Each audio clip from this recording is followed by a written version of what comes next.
வணக்கம்.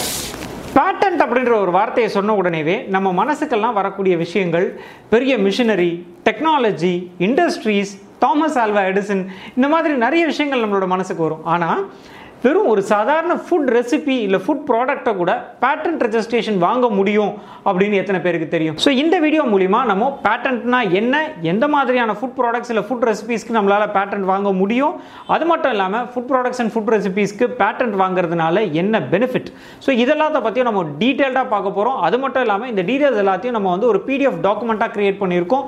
உங்களுக்கு அந்த பிடிஎஃப் டாக்குமெண்ட் தேவைப்படுது அப்படின்னா டிஸ்கிரிப்ஷனில் ஒரு லிங்காக கொடுத்துருக்கோம், அதை கிளிக் பண்ணி நீங்கள் டவுன்லோட் பண்ணிக்கலாம். நான் அறிவழகன், நான் ஒரு பிசினஸ் லாயர். என்னோட கம்பெனி பேர் இன்டெலிஜென்சியா. அண்ட் இந்த சேனலுடைய நோக்கம் என்ன அப்படின்னு பார்த்தீங்கன்னா, பிசினஸ்ல இருக்கக்கூடிய தொழில் முனைவோர் அத்தனை பேரும் எந்த விதமான சட்ட சிக்கல்களும் இல்லாம தன்னுடைய பிசினஸை சக்சஸ்ஃபுல்லா பண்ணணும் அப்படின்றது தான் எங்களுடைய எண்ணம்.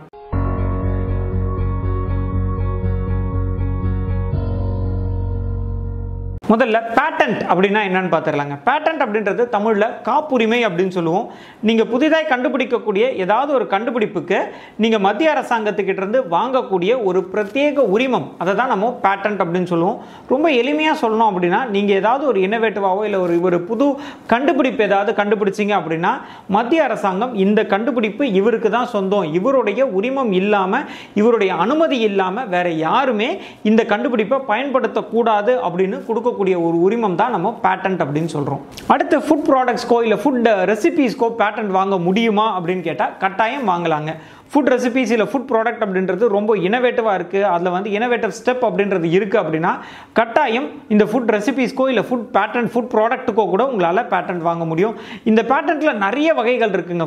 ஃபுட் ப்ராடக்ட்ஸ்க்கு வாங்கலாம், காஸ்மெட்டிக்ஸ்க்கு காஸ்மெட்டிக் பேட்டன்ட் வாங்கலாம், ஃபார்மசூட்டிக்கல் ப்ராடக்ட்ஸ்க்கு நீங்கள் வந்து ஃபார்மசூட்டிக்கல் பேட்டன்ட் வாங்கலாம். ஸோ இந்த மாதிரி நிறைய பொருட்களுக்கு உங்களால் பேட்டன்ட் அப்படின்றத வாங்க முடியும். அதில் ஒரு வகை தான் இந்த ஃபுட் பேட்டன்ட் இல்லை ஃபுட் ரெசிபி பேட்டன்ட் அப்படின்னு சொல்கிறது. அடுத்து எந்த மாதிரியான ஃபுட் ப்ராடக்ட்ஸுக்கெல்லாம் பேட்டன்ட் வாங்க முடியும், இல்லை இதுக்கு முன்னாடி வேற ஏதாவது ஃபுட் ப்ராடக்ட்ஸுக்கு பேட்டன்ட் கொடுத்துருக்காங்களா, அதோடைய விவரங்கள் ஏதாவது சொல்ல முடியுமா அப்படின்னு ஒரு சிலர் கேட்பாங்க.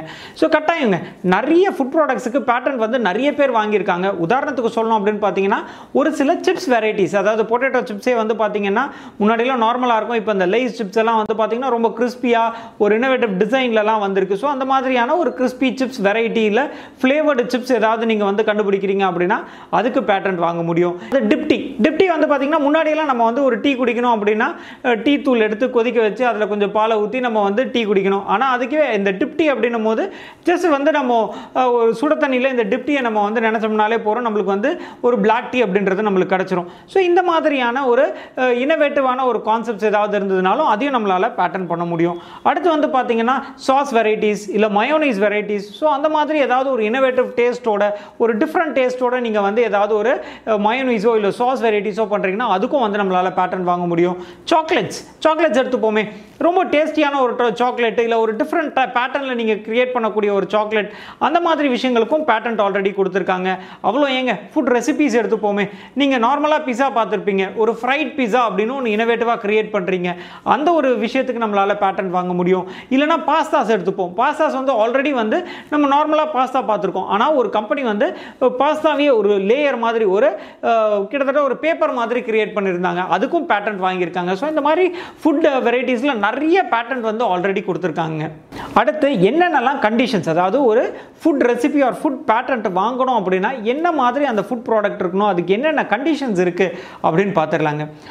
முதல் கண்டிஷன் வந்து பார்த்தீங்கன்னா, உங்களுடைய ஃபுட் ப்ராடக்ட் அப்படின்றது ஒரு ஒரிஜினல் ஒர்க்காக இருக்கணுங்க, புது ப்ராடக்டாக இருக்கணும். இதுக்கு முன்னாடி நம்ம இந்த ஒரு ஃபுட் ப்ராடக்டை பார்த்ததோ இல்லை வந்து மார்க்கெட்லேயோ இருக்கக்கூடாது. ஸோ அந்த மாதிரி ஒரு ஒரிஜினல் ஒர்க்காக இருக்கணும். இதுக்கு முன்னாடி இல்லாத ஒரு ஃபுட் ரெசிபியை நீங்கள் உருவாக்கியிருக்கணும். இது முதல் கண்டிஷன். ரெண்டாவது கண்டிஷன் என்ன அப்படின்னு பார்த்தீங்கன்னா, அது ஒரு ட்ரெடிஷ்னல் நாலேஜாக இருக்கக்கூடாது. ட்ரெடிஷ்னல் நாலேஜ் அப்படின்றது ஆல்ரெடி நம்ம மூதாதையர்கள் முன்னோர்கள் இந்த விஷயங்களை கண்டுபிடிச்சு வச்சுட்டு போயிருந்தாங்க. உதாரணத்துக்கு சொல்லணும் அப்படின்னா, ஏதாவது ஒரு மிளகை வச்சு ஒரு நார்மலாக ஒரு மிளகு இருக்குது அப்படின்னா, இந்த மிளகு அப்படின்றது சளியை போக்கும், ஸோ இந்த மிளகை இப்படி தட்டி இப்படி சாப்பிடணும், அந்த மாதிரியான ஒரு ஆல்ரெடி நம்ம பயன்படுத்திட்டு இருக்கக்கூடிய ஒரு ட்ரெடிஷ்னல் நாலேஜ் நம்மளுடைய மூதாதையர்கள் கிரியேட் பண்ண ஒரு விஷயமா இருக்கக்கூடாது. இது ரெண்டாவது கண்டிஷன். அண்ட் மூணாவது கண்டிஷன் அப்படின்றது இனோவேட்டிவ் ஸ்டெப். இனோவேட்டிவ் ஸ்டெப் அப்படின்றது என்னன்னு பார்த்தீங்கன்னா கொஞ்சம் நான் இதில் வந்து ஒரு எக்ஸிஸ்டிங்கில் இருக்கிறதுல இருந்து கொஞ்சம் நம்ம மாறுபட்டு காமிக்கணுங்க. உதாரணத்துக்கு ஒரு தோசை இருக்குது அப்படின்னா தோசைக்கு மேலே கொஞ்சம் சீஸ் போட்டுட்டு இது சீஸ் தோசை, இல்லை இட்லி இருக்குன்னா இட்லியில் கொஞ்சம் கேரட் தூவிட்டு இது இட்லி கேரட் இட்லி. ஸோ அந்த மாதிரிலாம் இல்லாமல் அது உண்மையாலே ஒரு இன்வென்ஷனாக இருக்கணுங்க. ஸோ இது அடுத்து மூணாவது இருக்கக்கூடிய கண்டிஷன். அடுத்து நாலாவது இட் மஸ்ட் ஹேவ் யூட்டிலிட்டி அப்படின்னு சொல்லுவாங்க. யூட்டிலிட்டி அப்படின்றது இது பயன்படுத்தக்கூடிய தன்மையில் இருக்கணுங்க. ஏதோ ஒன்று நம்ம கைக்கு வந்தது எல்லாத்தையும் எடுத்து போட்டு ஒரு இனோவேட்டிவ் ஃபுட் அப்படின்னு நம்ம தயாரிச்சிடக்கூடாது. இதுக்கு உண்மையாலே ஏதாவது வேல்யூ இருக்கணும். இது உண்மையாலே இது வந்து பயன்படுத்தக்கூடிய தன்மையில் இருக்கணும். ஸோ இதெல்லாம் தாங்க முக்கியமான கண்டிஷன்ஸ் உங்களுடைய ஃபுட் ரெசிபிக்கு பேட்டன்ட் வாங்கணும் அப்படின்னா. அடுத்து ரொம்ப முக்கியமாக ஒரு சிலர் கேட்பாங்க, நான் என் வீட்டில் நான் வந்து ஒரு இனோவேட்டிவான ஒரு ஃபுட் ரெசிபி நான் கண்டுபிடிச்சிருக்கேன், அதை நான் என் வீட்டில் இருக்க குழந்தைங்களுக்கு கொடுக்குறேன், நான் சாப்பிட்டுக்கிறேன். ஸோ இது எதுக்காக பேட்டர்ன் பண்ணணும்? இல்லை நான் வந்து ஒரு ஹோட்டல் வச்சுருக்கேன், என்னோட ஹோட்டலில் நான் ஒரு புது விதமான ஒரு ஃபுட் ப்ராடக்ட் ஒன்று உற்பத்தி பண்ணியிருக்கேன், இதை ஏன் நான் பேட்டர்ன் பண்ணணும் அப்படின்னு சிலர் கேட்பாங்க. இதுக்கான பதில் வந்து பார்த்தீங்கன்னா பேட்டன்ட் ரெஜிஸ்ட்ரேஷன் வாங்குறதுல நிறைய அட்வான்டேஜஸ் இருக்குங்க. முக்கியமாக அதில் இருக்கக்கூடிய 3 அட்வான்டேஜஸ் நம்ம பார்க்கலாம். ஒன்று வந்து பார்த்தீங்கன்னா ஈஸி மணி. அதாவது நீங்கள் கண்டுபிடிச்ச ஒரு ஃபுட் ரெசிபி மூலமா நீங்கள் அதை ஏதோ உங்களுடைய பர்சனல் யூஸ்க்கு அப்படின்னு வச்சுட்டு இருப்பீங்க, அதையும் தாண்டி அதை கமர்ஷியல் யூஸுக்கு கொண்டு வரலாம். அது மூலிமா நீங்கள் அதை பணமாக மாற்றலாம். எய்தர் நீங்கள் வந்து உங்களுடைய ஓன் ஸ்டார்ட் அப் மூலிமா நீங்கள் இந்த ப்ராடக்டை வெளியே விற்கலாம், இல்லை நீங்கள் ஒரு ஹோட்டலாக இதை உற்பத்தி உண்டாக்கலாம் இந்த ப்ராடக்டை வச்சு, இல்லை நீங்கள் இந்த ப்ராடக்டை வேற யாருக்காவது லைசன்ஸ் பண்ணலாம். லைசன்ஸ் அப்படின்றது இந்த ப்ராடக்டை பெரிய கம்பெனிஸ்க்கோ இல்லை பெரிய ரெஸ்டாரண்ட்ஸ்க்கோ நீங்கள் கொடுத்து அது மூலிமா நீங்கள் வந்து ஒரு ராயல்ட்டி அப்படின்றது மாதம் மாதம் ராயல்ட்டி வாங்க முடியும். ஸோ இது மூலிமா நீங்கள் ஒரு ஃபுட் ரெசிபியை நீங்கள் மட்டுமே பயன்படுத்துறதை தவிர்த்து இதை நீங்கள் ரொம்ப ஈஸியாக பணம் பார்க்கறதுக்கும் நீங்கள் யூட்டிலைஸ் பண்ணலாம். இது முதல் அட்வான்டேஜ். ரெண்டாவது அட்வான்டேஜ், நீங்கள் ஆல்ரெடி ஒரு கமர்ஷியல் பிஸ்னஸில் இருக்கீங்க, அந்த இடத்துல நீங்கள் ஏதோ ஒரு இனோவேட்டிவ் ஃபுட் ரெசிபி ஒன்று கிரியேட் பண்ணியிருக்கீங்க, இல்லை ஃபுட் ப்ராடக்ட் உற்பத்தி பண்ணியிருக்கீங்க அப்படின்னா அந்த ஃபுட் ரெசிபியோ இல்லை அந்த ஃபுட் ப்ராடக்டையோ வேற கம்பெனிஸ் அடாப்ட் பண்ணி அவங்க அது மூலிமா உங்களை மாதிரியே காம்படிஷன் கிரியேட் பண்ணாமல் இருக்கிறதுக்கு நீங்கள் கட்டாயம் இந்த பேட்டன்ட் அப்படின்றத வாங்கியிருக்கணும். ரொம்ப சிம்பிளாக டூப்ளிகேட்ஸ் வராமல் இருக்கிறதுக்கு பேட்டன்ட் வாங்கலாம். இது ரெண்டாவது காரணம்.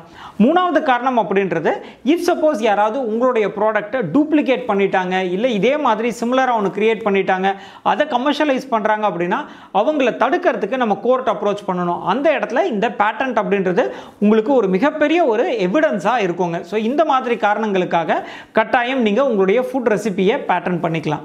அடுத்து கடைசியாக இந்த பேட்டன்ட் வாங்குறதுக்கான ப்ரொசீஜர் என்ன அப்படின்றது பார்த்துடலாங்க. இதில் ஒரு 4-5 ஸ்டெப்ஸ் இருக்குது. ஒவ்வொன்றத்தை பற்றியும் நம்ம தனித்தனியாக பார்த்துடலாம். முதல் ஸ்டெப், ஃபர்ஸ்ட் வந்து நம்ம ஒரு லீகல் ஒப்பீனியன் வாங்கணுங்க. அதாவது உங்களுடைய ஃபுட் ரெசிபி அப்படின்றது பேட்டன்ட் ரெஜிஸ்ட்ரேஷன் வாங்கத்தக்க ஒரு இன்வென்ஷன் தானா அப்படின்றத ஒரு நல்ல பேட்டன்ட் லாயர் கிட்ட நீங்கள் அப்ரோச் பண்ணி ஒரு லீகல் ஒப்பீனியன் வாங்கிடுங்க. அவர் என்ன பண்ணுவார் அப்படின்னு பார்த்தீங்கன்னா இந்த பேட்டன்ட்டை வந்து கம்ப்ளீட்டாக சர்ச் பண்ணி இந்த பேட்டன்ட் கிடைக்குமா, இல்லை ஏதாவது அப்ஜெக்ஷன் வருமா, இது எப்படி ஓவர் கம் பண்ணுறது, ஸோ இது எல்லாத்த பற்றியும் டீட்டெயில்டாக ஒப்பீனியன் ஒன்று வாங்க வேண்டியிருக்கும். ஸோ இதுதான் ஃபர்ஸ்ட் ஸ்டேஜ், பேட்டன்ட் சர்ச் இல்லை பேட்டன்ட் ஒப்பீனியன் அப்படின்னு சொல்லுவாங்க. அடுத்து ரெண்டாவது ஸ்டெப் அப்படின்றது பேட்டன்ட் அப்ளிகேஷன் ஃபைலிங். ஸோ இந்த ஃபைலிங் அப்படின்னு சொல்லும் போது இதுக்கான அப்ளிகேஷன் ஃபார்ம்ஸ் இருக்குங்க. ஃபார்ம் 1, ஃபார்ம் 2, ஃபார்ம் 3, ஃபார்ம் 4 அப்படிலாம் நிறைய ஃபார்ம்ஸ் இருக்குது. அது மட்டும் இல்லாமல் உங்களுடைய இன்வென்ஷனை ஒரு டீட்டெயில்டு ஸ்பெசிஃபிகேஷனாகவும் எழுதி நம்ம வந்து கவர்மெண்ட்டுக்கு இதுக்கான பேட்டன்ட் ஃபைலிங்கான ஃபீஸோட நம்ம வந்து சப்மிட் பண்ணோங்க.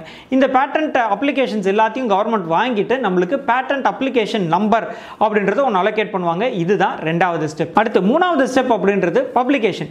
பப்ளிகேஷன் அப்படின்றது ஒன்றும் இல்லைங்க, நீங்கள் வந்து இந்த பேட்டன்ட் அப்ளிகேஷன் சப்மிட் பண்ணுறீங்க இல்லையா, ஸோ இதை வந்து கவர்மெண்ட் வந்து அவங்களுடைய வெப்சைட்டில் பப்ளிஷ் பண்ணுவாங்க. ஸோ இதுதான் மூணாவது ஸ்டேஜ். அடுத்து நாலாவது ஸ்டெப் அப்படின்றது எக்ஸாமினேஷன். எக்ஸாமினேஷன் அப்படின்றது வேற ஒன்றும் கிடையாதுங்க, கவர்மெண்டோடைய எக்ஸாமினர் நம்மளுடைய நம்ம சப்மிட் பண்ணோம் இல்லைங்களா பேட்டன்ட் அப்ளிகேஷன், அதை ஃபுல்லாக படித்து பார்த்துட்டு இதில் ஏதாவது டீவியேஷன்ஸ் இருக்கா அப்படின்றத ஐடென்டிஃபை பண்ணுவார். இதில் ஏதாவது டீவியேஷன்ஸ் இல்லை டிஃபெக்ட்ஸ் ஏதாவது இருக்குது அப்படின்னா அவர் வந்து நம்மளுடைய அப்ளிகேஷனை ஃபர்ஸ்ட் எக்ஸாமினேஷன் ரிப்போர்ட் அப்படின்றது நம்மளுக்கு அனுப்பிச்சு வைப்பார். ஸோ இந்த ஃபர்ஸ்ட் எக்ஸாமினேஷன் ரிப்போர்ட் அப்படின்றது வேற ஒன்றும் கிடையாது, நம்மளுடைய அப்ளிகேஷனில் என்னென்னலாம் டிஃபெக்ட்ஸ் இருக்குது அப்படின்றத சொல்லி இதுக்கு நீங்கள் ரிப்ளை சப்மிட் பண்ணுங்க அப்படின்னு சொல்லுவார். நம்ம அந்த குறிப்பிட்ட கால அளவுக்குள்ள இதுக்கான ரிப்ளையை நம்ம சப்மிட் பண்ண வேண்டியிருக்கோங்க. ஸோ இந்த ரிப்ளையில் அவர் சாட்டிஸ்ஃபை ஆகலை அப்படின்னா டேரெக்டாக ஒரு ஹியரிங்கும் கால் ஃபார் பண்ணுவார்.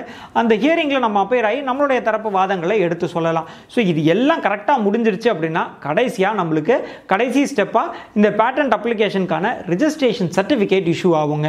ஸோ இந்த ரிஜிஸ்ட்ரேஷன் சர்டிஃபிகேட்டோடைய வேலிடிட்டி அப்படின்னு பார்த்தீங்கன்னா இது வந்து 20 வருஷம் வேலிடு. அது மட்டும் இல்லாமல் இது ஒவ்வொரு வருஷமும் நம்ம இதுக்கான ரினிவல் அப்ளிகேஷன் அப்படின்றத சப்மிட் பண்ணி 20 வருஷத்துக்கு இதை நம்ம லைவாக வச்சுக்க வேண்டியிருக்கும். ஸோ இதுதான் பேட்டன் ரெஜிஸ்ட்ரேஷனுக்கான ப்ரொசீஜர்.